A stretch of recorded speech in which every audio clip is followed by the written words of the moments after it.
Bien, solo hay que preguntarse cómo y cuándo terminará la guerra entre Alberto Fernández y Cristina Kirchner.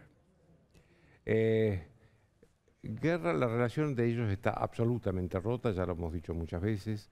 No ha sido el motivo el acuerdo con el Fondo Monetario Internacional, aunque haya sido uno de los detonantes finales de esa guerra. Esto tiene una historia entre estas dos personas, Alberto Fernández y Cristina Kirchner, más allá de sus cargos, que han tenido muchos enfrentamientos en su vida y que durante muy poco tiempo se han querido, muy poco tiempo. Pero lo cierto es que antes de que Cristina Kirchner dejara la presidencia, en 2015, ella a cualquier interlocutor le decía que a la única persona que no perdonaría jamás era Alberto Fernández, a quien calificaba de traidor. Este era ese traidor, esto es lo que decía.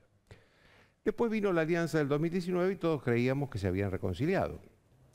No, esa fue una decisión desesperada de Cristina Kirchner,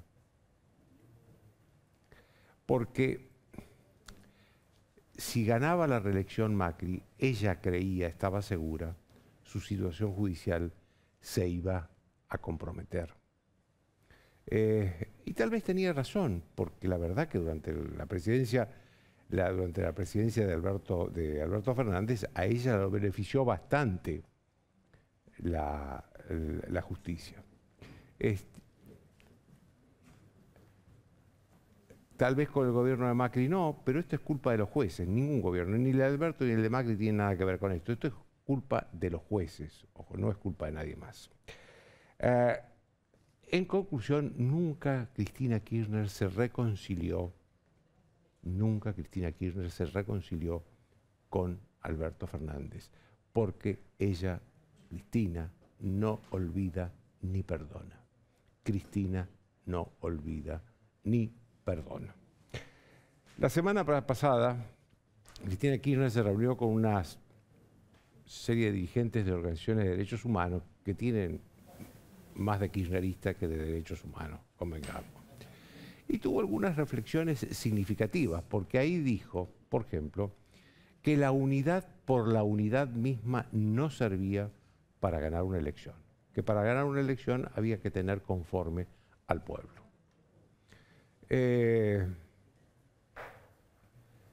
Y también descalificó la eficacia del gobierno en la administración del Estado. Tal vez el diagnóstico sea cierto, y comprobamos a veces que es cierto ese diagnóstico. Ahora, el remedio es peor, porque además no habla del remedio, ella no ofrece nada alternativo. Ella simplemente lo mira y lo acusa a Alberto Fernández, pero no ofrece nada alternativo. No sabemos si quiere otro acuerdo con el fondo, si tiene otro plan económico, no sabemos qué es lo que quiere. No sabemos qué personas tiene, no conocemos un economista que hable de economía en su nombre. ¿Por qué ella dice que la unidad por la unidad no sirve para ganar una elección?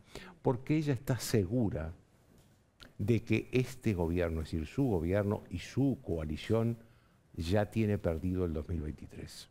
Esto es lo que cree Cristina Kirchner. Y se reserva para el futuro. ¿Por qué?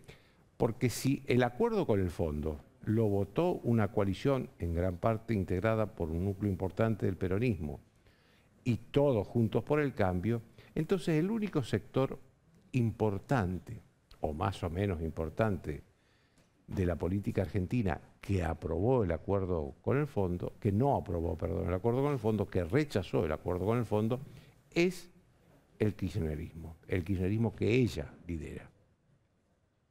Ella está pensando eso para el 2027, porque el 2023 ya lo tiene perdido. Esta es la idea central de Cristina Kirchner. Esta pelea ataca en el núcleo mismo del gobierno, porque es el presidente y la vicepresidenta, impide una lucha eficaz contra la inflación. impide una lucha eficaz contra la inflación. Yo recordaba con López Murphy hoy una declaración que hizo hoy también Carlos Melconian, que decía que la lucha eficaz contra la inflación necesita un prerequisito, después del plan económico, pero un prerequisito político y social, que es una convergencia de varios sectores. Primero, que el oficialismo esté unido. Después, que con ese plan de un oficialismo unido se le una también la oposición. Y después, que la sociedad haya un cambio cultural en la sociedad para enfrentar los necesarios sacrificios que necesita un plan serio contra la inflación. Ninguna de esas condiciones están dadas. El oficialismo está totalmente quebrado, la oposición no coincide, lo hemos visto hoy con López Murphy, con Graciela Ocaña, que están en Juntos por el Cambio, pero vienen de sectores y de ideologías muy distintas y no están de acuerdo ninguno de los dos con lo que hace el gobierno en materia de inflación. Y la sociedad, esto es lo importante, la sociedad viene de 10 años de una economía estancada, en el mejor de los casos, porque hubo muchos años de recesión. Desde noviembre de 2011 que la economía argentina está estancada. Es decir, todo el segundo mandato de Cristina Kirchner. Todo el segundo mandato. En esas condiciones,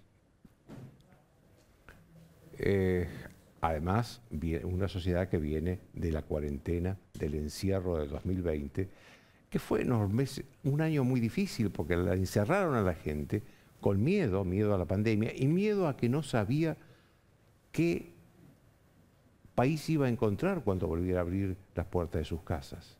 Y la verdad que el país que volvió a encontrar fue un país mucho peor que el que había antes. A esa sociedad no se le puede pedir nuevos sacrificios si no tiene previamente la confianza.